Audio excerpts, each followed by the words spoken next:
जगन्नाथ रथ यात्रा की पौराणिक कथा। जगन्नाथ रथ यात्रा भारत के सबसे भव्य और श्रद्धा से परिपूर्ण पर्वों में से एक है, जो हर वर्ष उड़ीसा के पुरी नगर में बड़ी धूमधाम से मनाया जाता है। लेकिन क्या आप जानते हैं कि इस रथ यात्रा के पीछे क्या रहस्य छिपा है?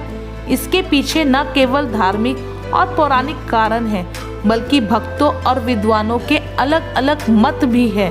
आधुनिक मत। कुछ आधुनिक विद्वान यह मानते हैं कि उड़ीसा के एक गजपति राजा रामचंद्र देव ने एक मुस्लिम महिला से विवाह किया था और इसके चलते उन्होंने इस्लाम धर्म अपना लिया था। इसी कारण से वे मंदिर के अंदर प्रवेश नहीं कर सकते थे, जबकि वे श्री जगन्नाथ जी के अनन्य भक्त थे। उनके प्रति श्रद्धा रखते हुए भी भगवान को रथ पर विराजमान करके नगर भ्रमण पर निकाला जाने लगा, ताकि राजा जैसे लोग जो मंदिर में प्रवेश नहीं कर सकते वे भी भगवान के दर्शन पा सके। हालांकि यह मत ऐतिहासिक दृष्टि से विवादास्पद है, फिर भी यह बताता है कि भगवान सबके हैं, बिना भेदभाव के। पौराणिक मत। पौराणिक मान्यता के अनुसार ज्येष्ठ मास की पूर्णिमा के दिन भगवान श्री जगन्नाथ का जन्म दिवस मनाया जाता है। इसी दिन प्रभु जगन्नाथ उनके बड़े भाई बलराम जी और बहन सुभद्रा जी को रत्न सिंहासन से उतारकर मंदिर के समीप स्थित स्नान मंडप में ले जाया जाता है। वहां इन तीनों दिव्य स्वरूपों का 108 कलशों के जल से भव्य शाही स्नान कराया जाता है। इस अद्भुत स्नान को देखने के लिए देश विदेश से लाखों भक्त पुरी में एकत्र होते हैं। महाप्रभु की बीमारी और विश्राम।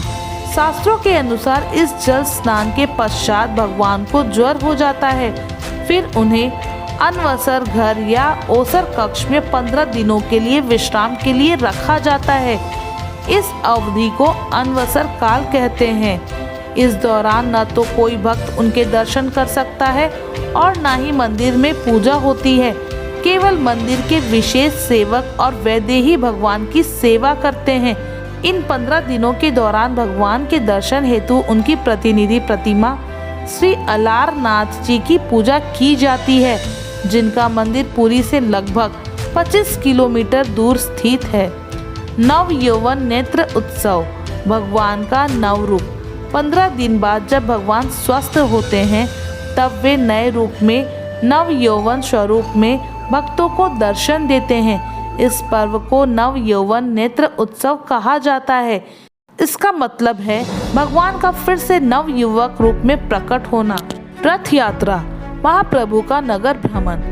इसके बाद आषाढ़ शुक्ल द्वितीया को भगवान श्री जगन्नाथ, बलराम और सुभद्रा देवी भव्य रथों पर सवार होकर नगर भ्रमण पर निकलते हैं।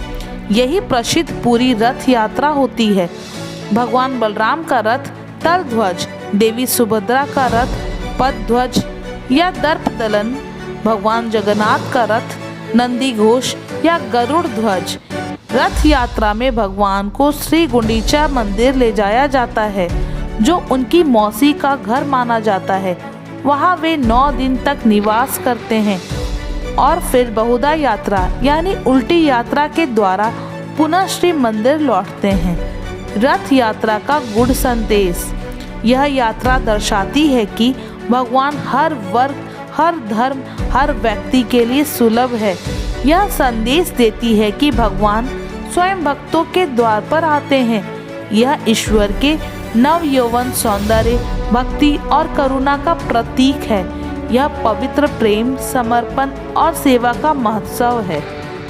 जगन्नाथ रथ यात्रा केवल एक धार्मिक आयोजन नहीं, बल्कि यह एक जीवंत उत्सव है, ईश्वर और मानव के मिलन का। यह रथ यात्रा हर साल याद दिलाती है कि ईश्वर सजीव है और भक्त की पुकार पर चलकर उसके द्वार तक आते हैं। यदि आपको धार्मिक कथाएं पसंद आती है तो हमारे चैनल को सब्सक्राइब करें, वीडियो को लाइक और ज़्यादा से ज़्यादा शेयर करें। रोशनी ग्लोब। धन्यवाद।